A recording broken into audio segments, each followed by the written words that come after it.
You've got questions? Andrew Mason has the answers. This is Mason's Mailbag, presented by Prime Sport.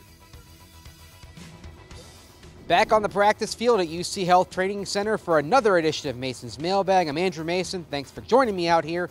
Let's get started with the first question about a star of the summer, De'Angelo Henderson from Julio Avila. Does De'Angelo Henderson remind you of a Darren Sproles type of back? What is your take on him so far? Well, a little bit of Darren Sproles, a little bit of C.J. Anderson in terms of a multifaceted ability, right down to the fact that he's becoming better in pass protection is something that I think he'll continue to grow at.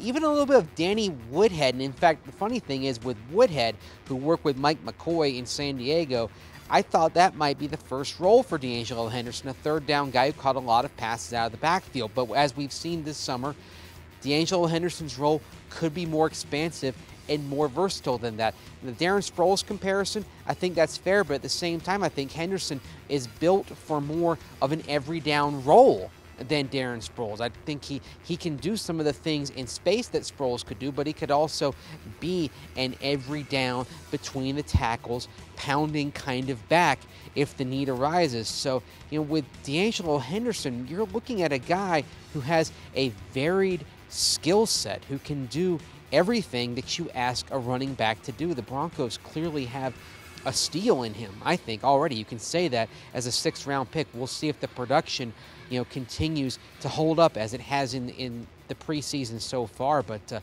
he looks like an absolute gem of a player, and they're going to find ways to use him throughout the season.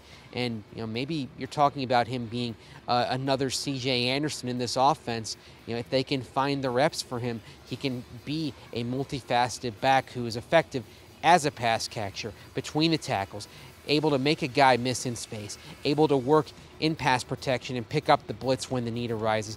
The ability to do everything, and is there with De'Angelo Henderson. He could be very effective for the long term. Second question from Rick K. We know Jake Butt won't be able to play for a while, but so how are Hireman and Derby coming along as receiving targets as tight end? Well, A.J. Derby, I think if you're looking at the tight ends, Virgil Green, Jeff Hireman, A.J. Derby are your top 3 guys. Clearly, A.J. Derby is the one who's probably going to catch the most passes at this point, working as that F tight end, the guy who's going to operate in space, less as a blocker, more of a pass catcher. If you were thinking of it from a fantasy football perspective, for instance, then and you were picking one guy, you'd probably go with A.J. Derby. He's probably going to be the one who gets the most receptions and the most touchdowns. Now, that being said, he's going to have to block from time to time because you can't simply say, okay, A.J. Derby is going to be out here. We want our tight end to catch the ball, because if you do that, that's a tell, and you don't want to tip off your intention with using him that way. Jeff Hireman, he's come along. He's made some nice plays, especially on the practice field, and maybe he's going to be the guy that you use from time to time. You rotate him. Sometimes he's going to be in space. Sometimes he's going to be the inline guy. And then Virgil Green, he's going to be more of a guy who's working inline as a blocker. But I think right now, when you're looking at the pass-catching element of it, A.J. Derby is going to be the primary pass catcher, followed by Jeff Hireman and Virgil Green. Virgil Green right now is listed as the first teamer, but you have to look at all 3 of them as a collective, because who is the first one up depends on the formations. If the Broncos are going with a formation that has the tight end split out as the F tight end who's operating in space, that's where you might see A.J. Derby or Jeff Hireman up first. So really, it's really kind of a vague situation, more so than just saying, okay, Virgil Green is at the top of the depth chart. You're going to see all 3, and maybe some games you're going to see all 3 of those tight ends equally. And then hopefully down the line later in the season, you'll see Jake Butt, depending on how he recovers from that torn ACL from last year.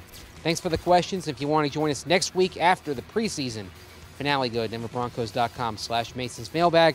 Find me on Twitter at Mace Denver. Please use the hashtag AskMace, or go to Orange and Blue 760. You can listen on the radio, 760 AM dial in Denver. You can find us online. Go to the link at denverbroncos.com.